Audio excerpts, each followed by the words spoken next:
할렐루야.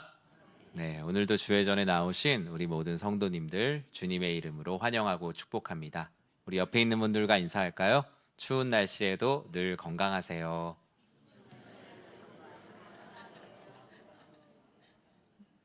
사실 아직 영하도 아니고 눈이 오는 것은 아니지만 그 추위는 상대적인 것 같아요.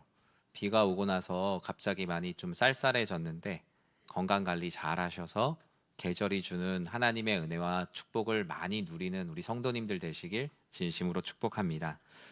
10월 달에는 참 좋은 소식들이 몇 가지 있었는데요.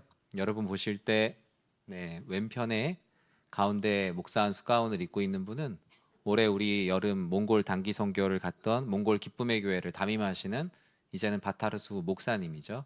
목사 안수를 받으셨습니다. 참 감사한 일이고 교회에서 이렇게 목사 가운도 한국에서 제작해서 준비해서 보내드릴 수 있게 됐어요. 들어가는 또 인편을 하나님께서 허락하셔서 직접 사람이 사람에게 전해줄 수 있는 참 감사한 일이 있었습니다. 우리 바타르수 전도사님 몽골 기쁨의 교회 정말 목사로서 담임하실 때 하나님께서 은혜를 주시고 힘을 더하여 달라고 기도해 주시고요. 오른편에는 가운데쯤 보시면 우리 민성교 이제 목사님이시죠. 목사 안수를 받으셨습니다. 제가 십몇 년 전에 받았는데 그때는 우리 노회에서 한 20명 정도 목사님들이 목사 안수를 받으셨는데 지금 한 4분의 1로 줄었어요. 5분 정도가 목사 안수를 받으셨습니다. 이 시대 가운데 하나님께서 필요하시기 때문에 세우셨으리라 믿고 목사는 자기 혼자 성장하지 않습니다. 항상 성도님들의 기도와 사랑으로 성장합니다. 목사님 위에서 많이 기도해 주시고 또 많이 기도해 달라고 오늘 식사 대접하시는 것 같아요. 그래서 드신 만큼 많이 기도해 주시면 우리 목사님이 정말 하나님과 또 교회와 성도님들의 섬김에 부족함이 없겠으리라 믿습니다. 많이 축하해 주시기 바랍니다. 오늘 디모데전서 5장 1절에서 8절 말씀 가지고 주님의 식탁 예절이란 제목의 하나님 말씀 함께 나누도록 하겠습니다.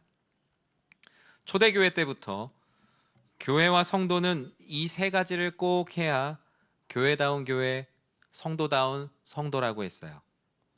교회의 식탁, 성도님들을 먹이고 섬기는데 이 식탁에는 항상 이 세 가지가 꼭 올라와야 된다고 했는데 그것은 말씀 선포와 봉사와 교제. 교회는 언제나 하나님과 교회와 성도님들을 위해서 이 세 가지를 식탁에 내어놓아야 한다고 말했습니다. 어쩌면 이 말들은 헬라어로는 더 귀에 많이 익숙하신 단어일 수 있어요. 선포는 케리그마라고 하고요. 봉사는 디아코니아, 그리고 교제는 코이노니아라고 하죠. 첫 번째 이 선포라는 것은 당연히 이제 하나님의 권위를 이임받아 하나님의 말씀을 선포하는 것이죠. 근데 이 선포는 우리가 이해하는 범위랑은 약간 달라요. 오늘 본문에서 말하는 특히 이제 교회가 차려야 될 식탁의 세 가지 중에 하나인 선포는 예수가 그리스도임을 아직 모르거나 믿지 않는 사람들을 위해서 필요한 말씀 선포를 캐리그마라고 해요. 즉 믿는 분들을 위해서 예수님의 말씀을 전하는 것은 여기서 말하는 선포는 아니고요. 교회가 되려면 예수가 그리스도임을 알지 못하는 이들을 위해 말씀을 선포하는 현장이 있어야 교회다운 교회, 성도다운 성도라고 말합니다. 교회 성도님들만 모아놓고도 물론 말씀을 전할 수 있죠. 그런 것들은 이제 디다케라고 분류해서 따로 성경 공부, 하나님 말씀의 가르침으로 분류가 돼요. 그래서 주일에 우리의 예배는 케리그마와 디다케, 즉 예수가 그리스도임을 믿는 이들을 위한 말씀도 선포되거니와 예수가 그리스도임을 아직 믿지 못하는 이들을 위한 말씀도 이 예배당 가운데 선포가 되어야겠죠. 봉사라는 뜻의 디아코니아는 하나님의 사랑으로 이웃을 사랑하는 겁니다. 그냥 이웃 사랑하는 게 아니라 하나님의 사랑에 힘입어서 이웃을 사랑하는 것이 성경에서 말하는 봉사라고 하죠. 교회가 아닌 곳에도 봉사 많잖아요. 근데 성경에서 말하는 봉사는 하나님의 사랑에 감격하고 그 사랑에 힘입어서 그 사랑으로 누군가를 사랑하는 것. 내 이웃을 내 몸과 같이 사랑하는 것이 바로 이와 같습니다. 교회의 식탁에는 크게 두 섬김이 있어요. 말씀으로 섬겨야 될 식탁이 있고 사랑과 봉사로 섬겨야 될 식탁을 내어주어야 합니다. 교제라는 뜻의 코이노니아는 무엇입니까? 이건 역시 성도님들 간의 교제만을 말하는 것이 아닙니다. 하나님과의 교제를 힘입어서 다른 성도님들과 교제하는 것이죠. 하나님과의 친밀한 관계를 가지고 그 관계의 능력을 힘입어서 다른 성도님과 교제하는 것을 성도의 교제, 코이노니아라고 합니다. 예수 그리스도를 몸으로 두고 그분의 지체들이 함께 모여 있는 것. 교회는 언제나 캐리그마와 디아코니아와 그리고 코이노니아가 있을 때 참된 교회라고 말했습니다. 교회의 식탁에 올라와야 될 이 세 가지 선포와 봉사와 교제, 이 모든 것은 일종의 태도입니다. 태도. 우선 하나님과의 태도, 그리고 교회와 성도님들이 세상을 대하는 태도, 또 교회 내에서 성도님들과 성도님들 서로가 대하는 태도, 좀 좁게는 목회자가 성도님들을 대하는 태도와 성도님들이 목회자를 대하는 태도. 이 모든 태도는 이 선포와 봉사와 교제로부터 나오는 것이죠. 오늘 본문은 디모데 전서인데 디모데에게 주는 하나님의 말씀이죠. 이전까지는 어떤 교회들에 대한 부분이었다면 디모데 전서와 후서는 어떤 특정 개인을 통해서 하나님과 공동체에게 주시는 말씀입니다. 에베소에서 목회를 시작했던 디모데는 매우 젊은 목회자였습니다. 아직 경험이 많이 없었고 사도 바울이 볼 때 디모데에게는 여전히 불안하고 걱정되는 부분이 참 많이 있었습니다. 목회라는 것이 생각해보면 갑자기 새로운 가족들을 왕창 맞이하는 느낌이거든요. 모든 세대를 포용하기가 디모데 개인의 역량으로는 분명히 불가능했을 거예요. 갑자기 어떤 다양한 세대가 구성된 온 세대를 끌어안다 보니 얼마나 걱정과 고민이 많았겠습니까? 바울은 어떤 방법론적인 부분보단 목회자로서 또 하나의 성도로서 또 교회의 리더로서 성도님들을 대하는 태도, 그리고 성도님들과 성도님들이 서로가 어떤 모습으로 살아가야 되는지를 오늘 이 디모데 전서 5장을 통해서 말씀해 주고 싶었어요. 그런 의미에서 오늘 말씀의 제목인 주님의 식탁 예절이라는 말은 다른 말로 풀면 성도를 대하는 태도, 주님께서 차려주신 이 말씀의 식탁, 이 사랑의 식탁에서 함께하는 식구들을 어떻게 대해야 되는가에 대한 말씀이라고 할 수 있습니다. 우리 1절과 2절 말씀 같이 한번 읽어볼게요. 함께 읽겠습니다. 늙은이를 꾸짖지 말고 권하되 하듯하며 젊은이에게는 형제에게 하듯하고 늙은 여자에게는 어머니에게 하듯하며 젊은 여자에게는 온전히 깨끗함으로 자매에게 하듯하라. 아멘. 오늘 본문은 세 부류의 사람들을 어떻게 대할 것인가를 말합니다. 먼저 첫 번째로 어르신을 대하는 교회와 성도의 태도입니다. 바울은 어르신에 해당하는 두 부류의 사람들을 늙은 남자, 늙은 여자라고 말해요. 저는 사실 이게 노인이라는 말을 이렇게 사용하는 걸 별로 좋아하진 않아요. 예전에 어른들이 그 부모님을 가끔 아이 노인네 노인네 그러셨잖아요. 저 그 말이 어릴 때부터 너무 듣기가 싫었어요. 다른 이게 뭐 뉴스 뭐 드라마나 이런 데서 나오는 표현들이 썩 달갑지가 않더라고요. 근데 이제 대학 중간에 군대 다녀오고 복학하기 전에 감사하게 이렇게 아동 그리고 노인복지관에서 봉사할 기회가 있었는데 저희 지역에 있는 노인복지관, 저희 시골에 있는 노인복지관은 노인복지관이 아니라 어르신복지관이라고 써 있었거든요. 그래서 항상 사회복지사 선생님이 어르신이라고 이렇게 부르라고 했던 게 참 감사했던 것 같아요. 그런데 어쨌든 오늘 본문에는 늙은 남자, 늙은 여자라고 써 있어요. 제가 그대로 하겠습니다. 여기서 말하는 늙은이라는 건 직분인가요? 직분은 아니죠. 그러면 신분인가요? 신분도 아닙니다. 뭐 장로님, 권사님과 같은 직분이나 양반이나 평민 같은 신분을 말하는 것은 아니에요. 그저 말 그대로 시간의 흐름에 따라 나이가 든 분을 늙은이라고 본문은 말합니다. 우리나라 문화에서 어르신들을 대하는 말이나 뭐 개념들, 사자성어들 뭐 이런 거 있죠. 기억나는 거 혹시 있으세요? 어르신들 대할 때 태도에 대해서. 네. 장유유서. 일부에서도 찬양대에서 이쪽에서 장유유서라고 하셨고요. 이번에 이쪽에서 이제 하시네요. 장유유서. 뭐 또 사자성어는 아니지만 뭐 노인공경. 뭐 어떤 분은 경로우대. 뭐 이렇게 얘기해서 경로우대. 들어보면 사자성어 아닌데 사자성어 같아요. 네. 지금은 잘 안 쓰지만 경로효친 이라는 말도 썼어요. 참 좋은 말들이죠. 바울은 사랑하는 영적 아들 디모데에게 디모데 자신과 디모데뿐만 아니라 함께 신앙생활하는 성도들이 교회 안에 시니어 세대들, 즉 어르신들을 하나님의 사랑으로 어떻게 대해야 될지를 오늘 본문에서 말하는데요. 먼저 어르신 성도님들을 대할 때 꾸짖지 말고 사랑으로 권면하라고 말씀합니다. 오늘 본문에서 꾸짖지 말라 이렇게 돼 있는데 이거 그대로 그냥 헬라어로 직역하면 그 말로 때리지 말라예요. 네. 말 주먹으로 치지 마라. 우리 내가 맞아서 아프기도 하지만 여러분 말에 맞아서 아파 보신 적 있으세요? 많죠. 네, 말에 맞으면 주먹에 맞는 것보다 더 오래 갑니다. 저도 생각해 보니까 내가 언제 맞아봤지 생각을 해보니까 군대에 있을 때 뺨을 많이 맞았던 것 같아요. 뺨을 한번 빵 맞으면 기분이 나쁜 것보다 그냥 정신이 없어요. 그냥 정신이 아픈 것보다 그냥 정신이 없었던 것 같아요. 근데 말은요, 밤에 잘 때도 계속 아파요. 밤에 잘 때도 누군가가 했던 그 폭언이나 그 모멸감을 느끼는 말은요, 밤에 자면서도 계속 아프더라고요.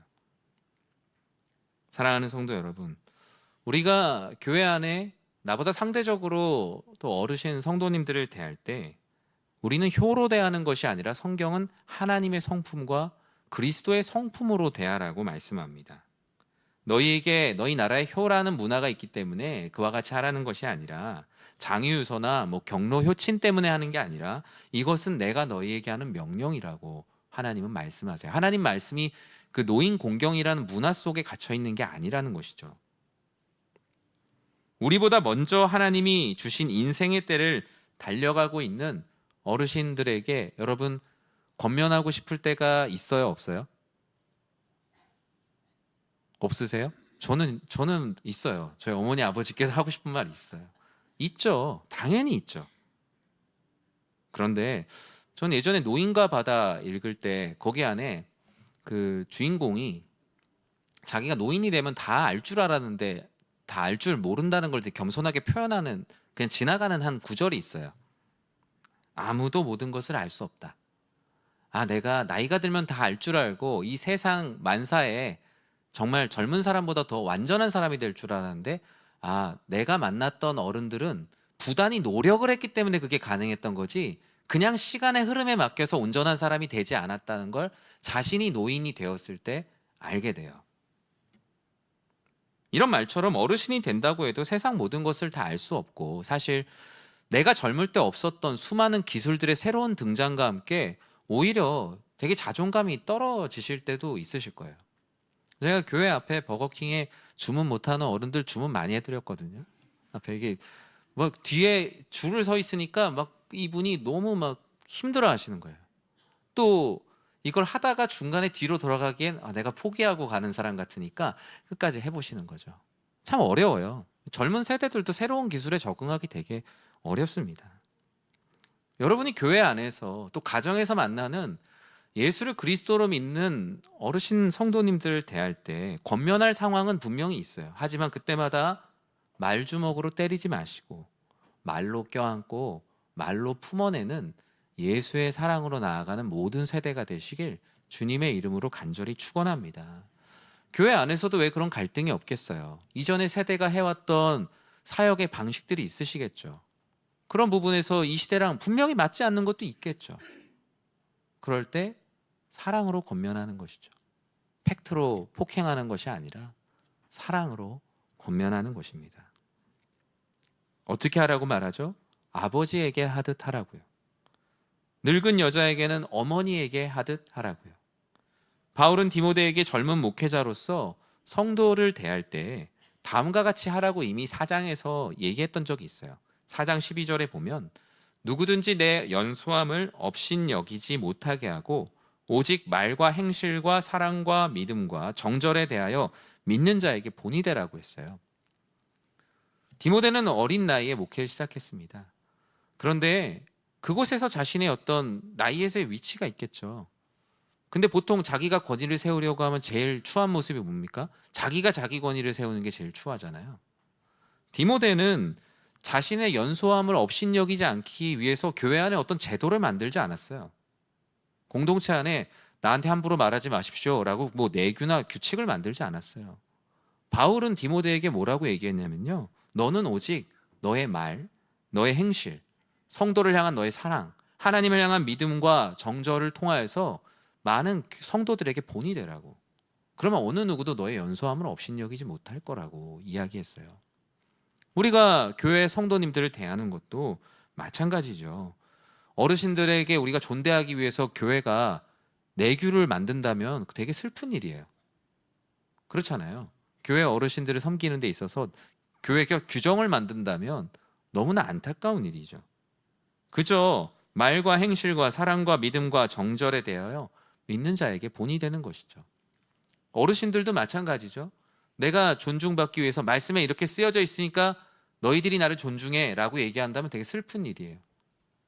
디모데가 가졌던 마음처럼 나의 말과 행실과 사랑과 믿음으로 모든 세대가 마음에 우러나서 서로 존대할 수 있는 마음을 만들어내는 것. 그것이 바로 주님께서 차려주신 식탁에서 성도가 성도를 대하는 온전한 예절이에요. 보통 제가 교회에서 설교를 할 때 사람이니까 설교할 맛이 난다라는 때가 있어요. 때가 언제냐면 어버이 주일이랑 오늘 같은 설교를 할 때예요. 어버이 주일 때 이게 설교를 하잖아요. 그러면 교회 어르신들이 계속 끄덕끄덕 하세요. 그렇지. 그래. 목사님이 저런 얘기, 우리 애들이 저런 얘기를 좀 들어야 되는데 귀가 막혔나 봐. 막 이러면서 그렇게 끄덕끄덕 하세요. 근데 요 다음에 나오는 얘기를 하면 그럴 수도 있어요.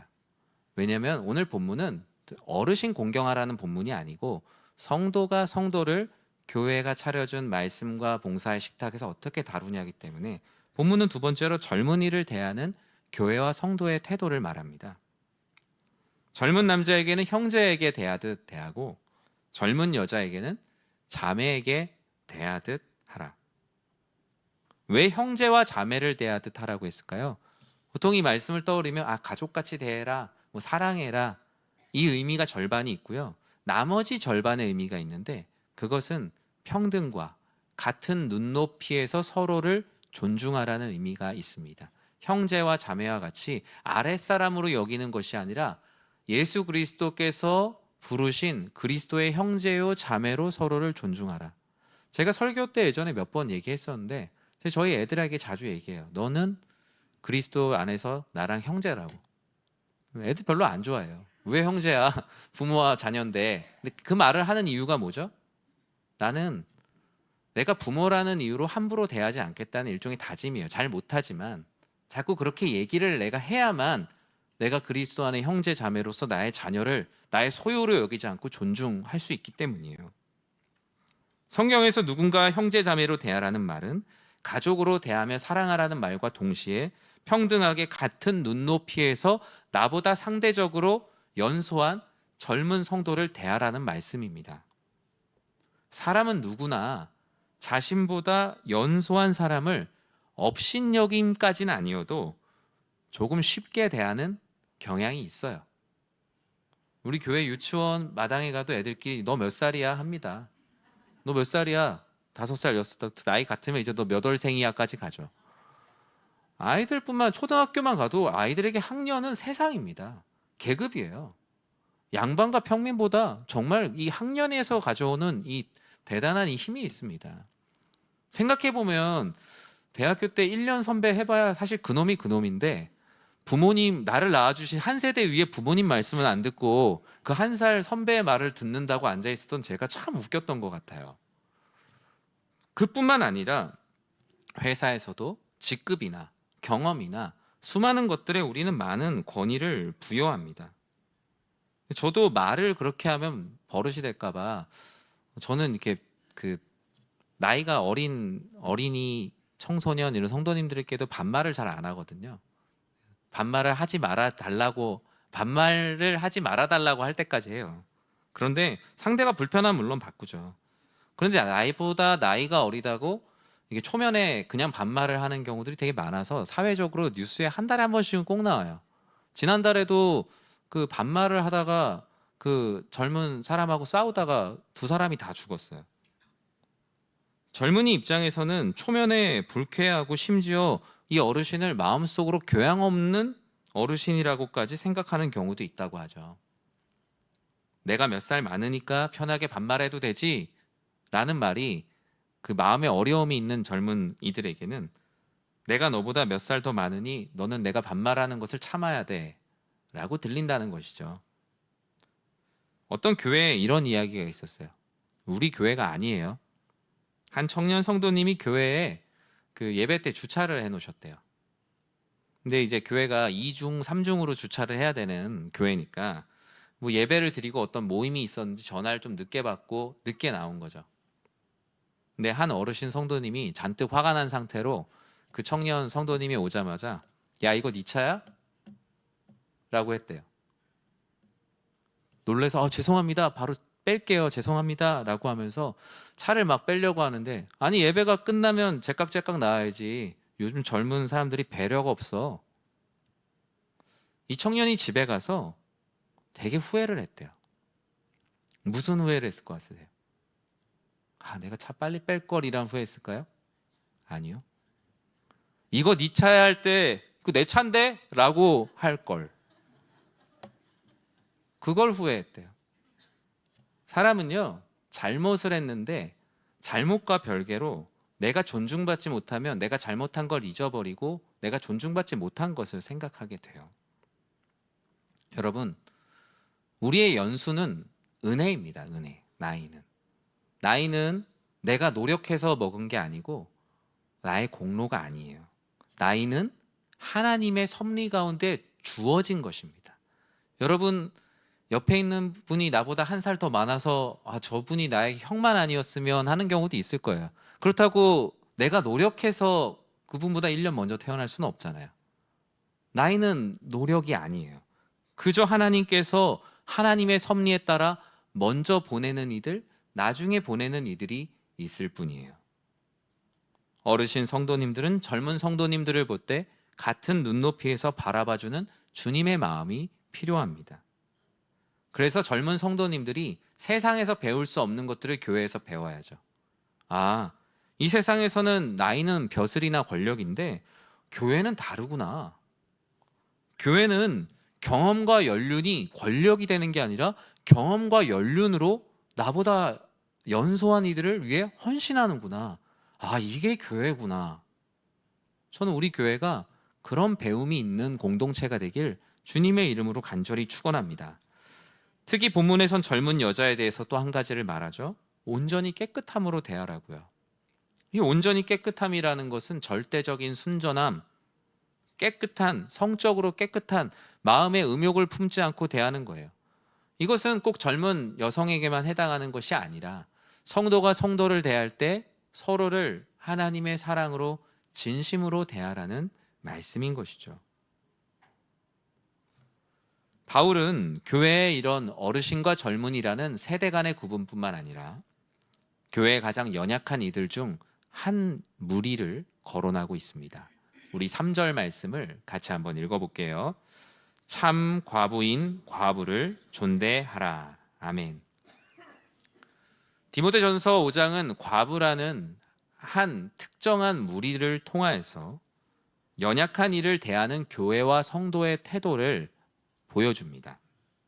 성경은 언제나 긍휼과 사랑과 자비가 필요한 이들을 향한 하나님의 사랑을 계속 권면해 왔죠. 그 사랑에 참여하는 자가 진정한 성도고 하나님께서 주시는 복을 누린다라고 이미 구약의 성경부터 꾸준히 말씀하셨어요. 신명기 14장 29절에 보면 이와 같이 말씀해요. 너희 중에 분깃이나 기업이 없는 레위인 내 성중에 우거하는 객과 및 고아와 과부들이 와서 먹고 배부르게 하라. 그리하면 내 하나님 여호와께서 내 손으로 하는 범사에 내게 복을 주시리라. 어떻게 하면 복을 받는가에 이 시대에 많은 사람들이 혈안이 되어 있지만 성경은 어떻게 하면 복을 받는가에 대해서 아주 직관적으로 말하고 있습니다. 객과 고아와 과부들로 와서 먹어 배부르게 하라. 이것이 바로 가나안 땅에 곧 들어갈 백성들에게, 그 무리들에게 주셨던 교회와 성도를 대하는 하나님의 사랑의 태도입니다. 이들은 다 자기 몫이 없는 사람들이라는 공통점이 있습니다. 같이 한 공동체에 있지만 오신 지 얼마 안 됐거나 아니면은 이 안에서의 어떤 인간적인 기반이 없어서 같은 공동체에 있지만 나그네와 같이 객식구처럼 지내는 많은 성도님들이 분명히 계십니다. 교회 안에도 개인의 상황이 다릅니다. 돌봐줄 부모님이 없이 지내는 성도님도 계시고 옆에서 같이 인생에서 걸어줄 배우자가 없이 신앙생활 하시는 분들도 있습니다. 교회 공동체는 이들을 주님의 식탁으로 불러와서 그들을 먹고 배부르게 해야 할 권리와 의무를 동시에 갖고 있어요. 하나님은 이와 같이 자기 몫이 없는 사람들에게 몫을 챙겨주는 사역을 하는 이들에게 내가 너희를 복되게 하리라고 약속하셨기 때문이에요. 교회가 얼마나 좋은 교회냐, 얼마냐 교회다운 교회냐를 분별하는 것은 그 교회가 얼마나 연약한 이들을 위해 사역을 하고 있느냐를 보면 됩니다. 이제 그 유튜브로 인해 개인 방송의 시대가 되고 이제 권력도 파편화되고 이렇게 되면서 이제 성도가 많은 교회가 큰 교회다라고 하는 시대는 막을 내렸습니다. 거기에 마음을 두면 안 됩니다. 얼마나 교회다운 교회이냐가 마치 사람도 큰 인물이라는 게 키가 큰 사람이 큰 인물이 아니라 사람답게 멋진 모습을 보여주는 사람을 큰 인물이라고 하는 것처럼 교회도 이제 큰 교회라고 한다면 성경 말씀 안에 있는 것들을 하나하나 잘 해나가는 교회가 진짜 큰 교회라고 불리우는 시대가 되었습니다. 오늘 본문은 연약한 이들 중에 한 무리인 과부에 조명하고 있습니다.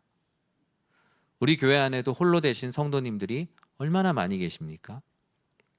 사실 제가 이 과부라는 단어를 좋아하지 않아서 다른 단어를 좀 찾아봤는데 다른 단어는 더 안 좋더라고요. 사용하기가 어렵더라고요. 그만큼 이 단어 안에서 되게 많은 차별들이 있구나. 이 개념 안에서 그 되게 수치를 느끼게 하는 우리나라의 단어들이 너무 많다라는 생각을 했어요. 근데 여기 과부 하면은 이렇게 여성만 해당하는 것이 아니라 저는 지금 아내를 먼저 떠나보낸 그 남편분들도 전 다 해당한다고 생각을 해요. 지금도 그렇지만 당대에 홀로 된다는 것은 곧 소망 없음입니다. 교회 공동체 안에서 과부들은 홀로 서 있기가 힘들어서 그들만의 공동체를 만들었다라고 초대교회의 역사에선 많이 말하고 있어요. 마치 갈대가 홀로 서 있으면 살짝만 쳐도 그냥 뿌리채 꺾일 텐데 함께 군락을 이루면 부딪히는 소리마저 아름다운 것처럼 과부들은 초대교회 공동체 안에 많은 모임들이 있었어요. 그리고 그렇게 모임을 만들어줬어요. 9절에 보면 과부의 명부가 있었다는 것만 해도 그 증거가 있죠. 그리고 사도행전 앞부분에 보면 7 집사를 세우게 된 이유 중에 하나가 이 이유이기도 했어요. 사도들이 헬라파 과부들과 히브리파 과부들을 다 계속 끊임없이 구제하고 섬기는데 그러다 보니 너무 일이 과중하여서 7 집사님들을 세우시고 사역들을 이렇게 분배했던 이야기들이 사도행전에 기록되어 있어요. 교회 사역 중에 되게 중요했던 사역은 과부와 같이 연약한 이들을 돌보는 게 거의 말씀을 전하는 것과 준하는 사역이었다는 것이죠. 과부로 대표되는 교회 안에 연약한 성도를 대함에 있어서 가장 중요한 태도를 3절은 말합니다. 그들을 존대하라. 존중하며 대하라. 이 말은 무엇입니까? 조금 더 자세한 의미를 보면요. 이 존대는 그냥 대단하시네요. 너무 외로우신데 힘드시겠어요. 감정적인 존대를 말하는 게 아닙니다.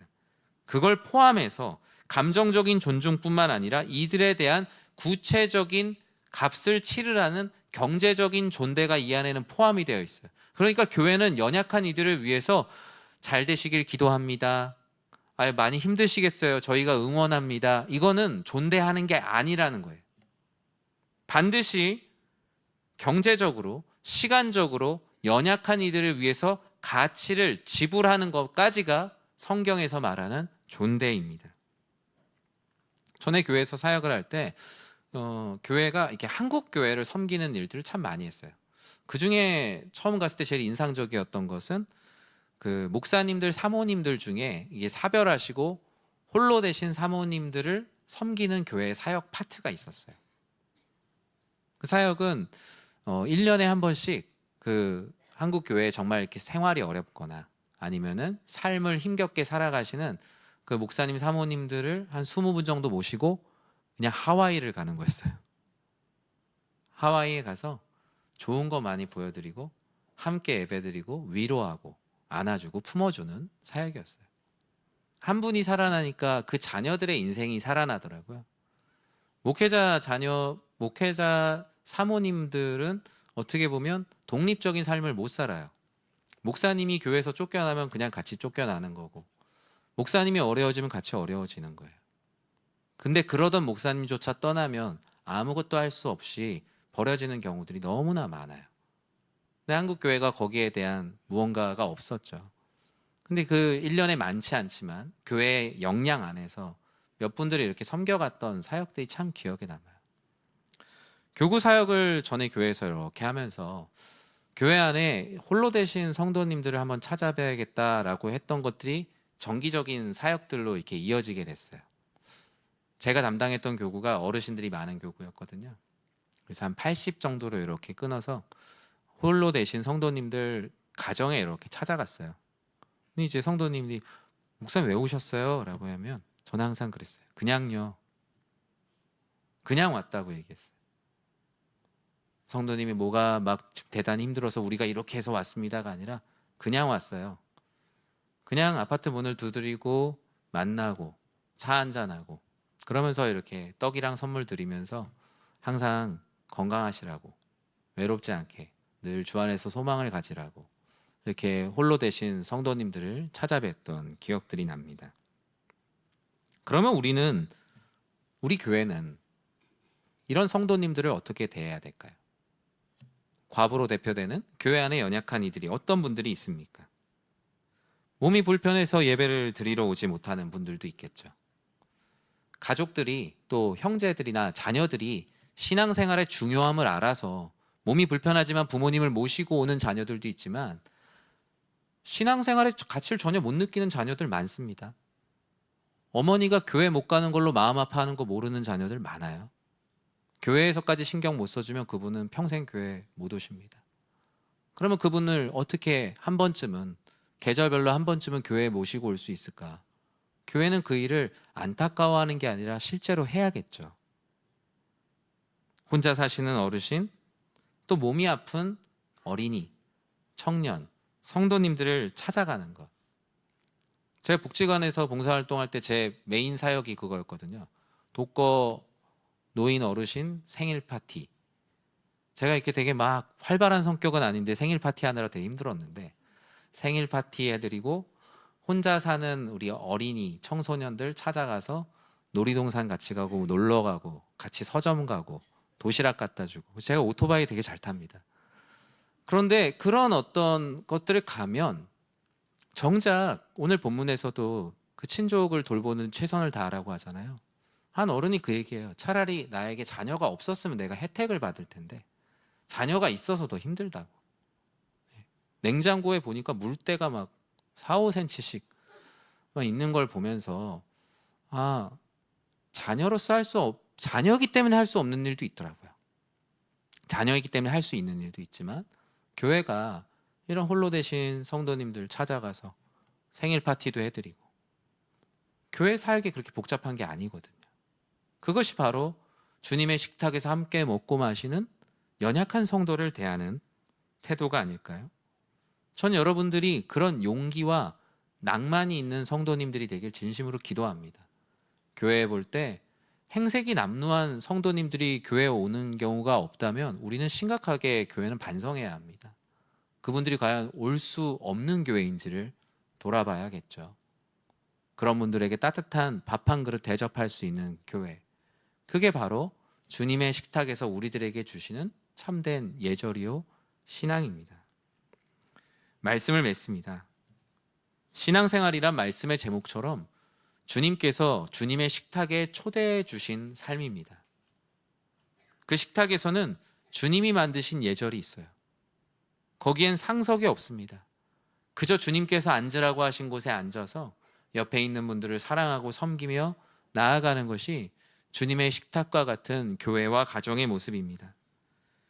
나이가 들었든 어리고 미숙해 보이든 나에게 아무것도 해줄 수 없는 연약한 이들이든 다 주님께서 주인으로서 초대하신 분들이기 때문에 모두가 소중합니다. 이 식탁에는 누구나 예수의 가족이요 우열이 없습니다. 여러분은 어떤 성도가 되길 원하십니까? 좋은 목사에 대해서 어떤 분이 이렇게 정의를 하셨더라고요. 내가 힘들 때 생각나는 목사님이 제일 좋은 목사. 성도님도 마찬가지 아닐까요? 내가 너무 힘든데 그 집사님이 생각나요. 나를 사랑하시고 기도해 주시는 그 집사님이 생각나요. 신앙적으로 내가 방황하고 마음에 상처가 있는데 나에게 항상 따뜻한 말을 건네주시던 그 교회 식당에서 밥을 퍼주시던 그 권사님이 생각나요. 여러분, 누군가의 인생에 보고 싶고 생각나는 사람이 돼야 되지 않겠습니까? 그것이 바로 주님의 식탁에서 함께하는 이들에게 주의 말씀을 나누어 주고 하나님께서 주신 사랑으로 서로를 섬기고 그리고 아버지 하나님과의 깊은 사귐을 통해 서로 말씀과 사랑으로 사귀는 공동체. 저는 우리 교회 이 연희교회라는 식탁이 그런 놀라운 은혜를 나누는 귀한 자리가 되기를 주님의 이름으로 간절히 축원합니다. 기도하겠습니다.